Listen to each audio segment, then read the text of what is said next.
Mapagpalang araw sa inyong lahat, Sidewalk Kids! Welcome to Sidewalk TV!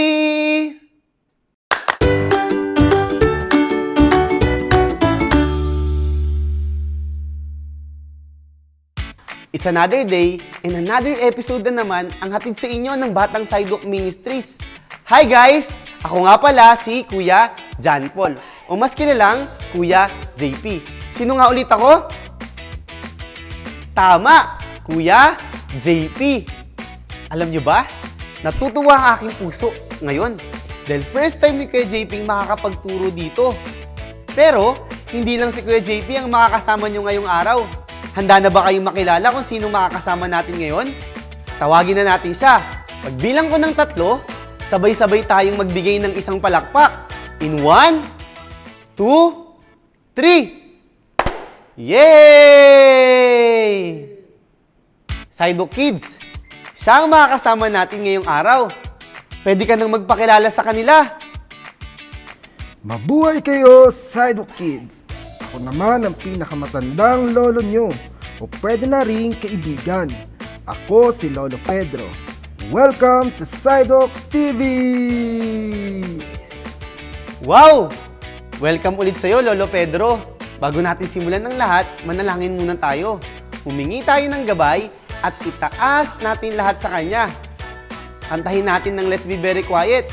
In 1, 2, 3, sing! Let's be very quiet. Let's be very quiet. I close my eyes, I bow my head. I close my hands and pray to God. Sabi sa kanta, ipikit daw natin ang ating mga mata, isarado ang mga kamay, at iyuko ang mga ulo. Lord, salamat po sa napakagandang araw na ibinigay niyo po sa amin. Dalangin po namin na bigyan niyo po kami ng sapat na katalinuhan para maunawaan po namin ang aming pag-aaralan ngayong umaga. Dalangin din po namin, Lord, na kayo po ang siyang manguna sa aming gawain ngayong umaga. Ito po ang aming panalangin sa pangalan ni Jesus. Amen! Oops! Huwag muna kayo umupo, Sidewalk Kids, dahil ipagpapatuloy natin ang papuri at pagsamba sa Diyos. I-ready nyo na ang inyong magagandang boses dahil tayo ay aawit sa Panginoon. At i-ready nyo na rin ang inyong mga katawan dahil sasabayan natin ito ng pagsayaw. Kaya naman, ito na ang ating praise and worship. Let's worship the Lord!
Ang gagaling yung sumayaw at kumanta mga bata.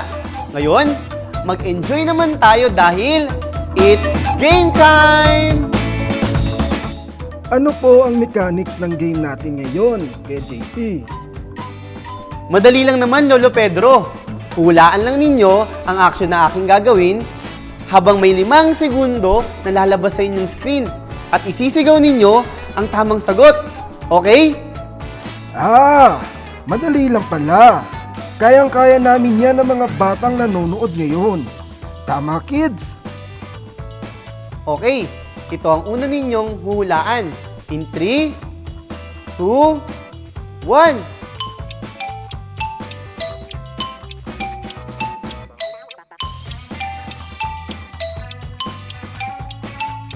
Ang sagot ay Superman!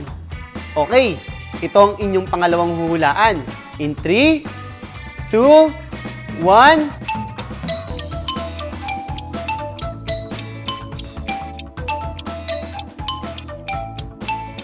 Okay, ang sagot ay Darna! Ito naman ang ikatlo ninyong huhulaan. In 3, 2, 1.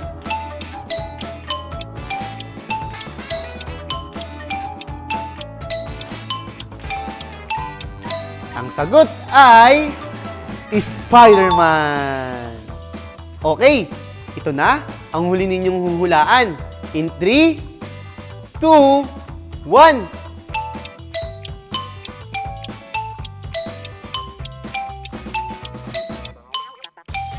Ang tamang sagot ay Jesus!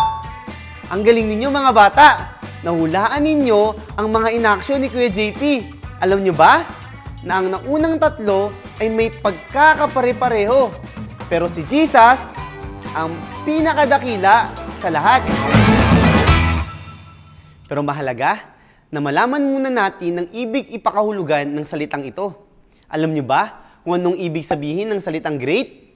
Ang great sa Tagalog ay dakila.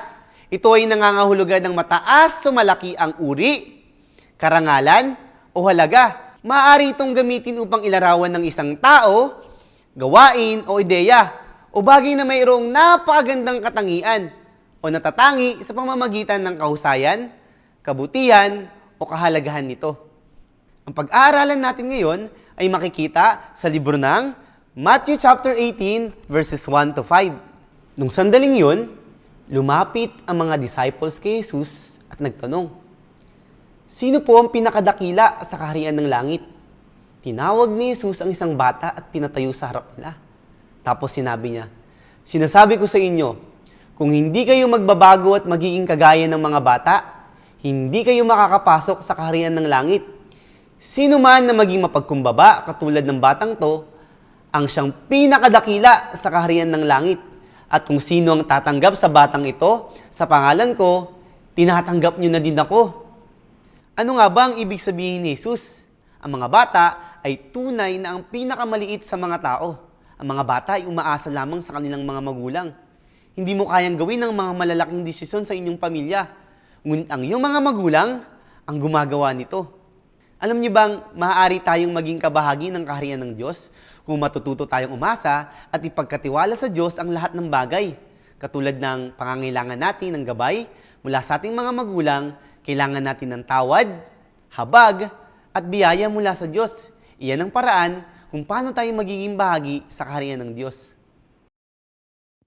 Para mas malaman natin kung naunawaan nyo talaga ang story natin ngayong araw, magbibigay si Kuya JP ng mga tanong para mas lalo natin matandaan at maalala ang kwento natin ngayong araw. Ako ang magtatanong, tapos meron kayong 5 segundo para sagutan ng mga ito. At ang magsasabi ng tamang sagot ay si Lolo Pedro. Game? Unang tanong, sino-sino ang nagtanong kay Jesus kung sino ang pinakadakila?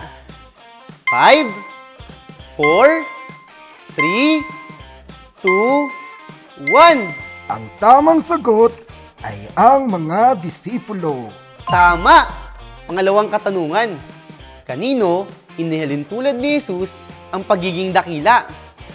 5, 4, 3, 2, Ang tamang sagot ay sa bata. Tama! Inialin tulad ni Jesus ang pagiging dakila sa bata. Huling katanungan, sino ang pinakadakila sa lahat? 5, 4, 3, 2, 1. Ang tamang sagot ay si Jesus. Tama! Ang pinakadakila sa lahat ay ating Panginoong si Jesus. Pupunta na tayo sa ating memory verse. Ang memory verse natin ay makikita sa Lucas chapter 1, verse 32a. Siya'y magiging dakila at tatawaging anak ng kataas-taasang Diyos. Gustong ituro sa atin ng Diyos na maging katulad tayo ng isang batang handang magpakumbaba. Kuya JP, sa paanong kaparaanan?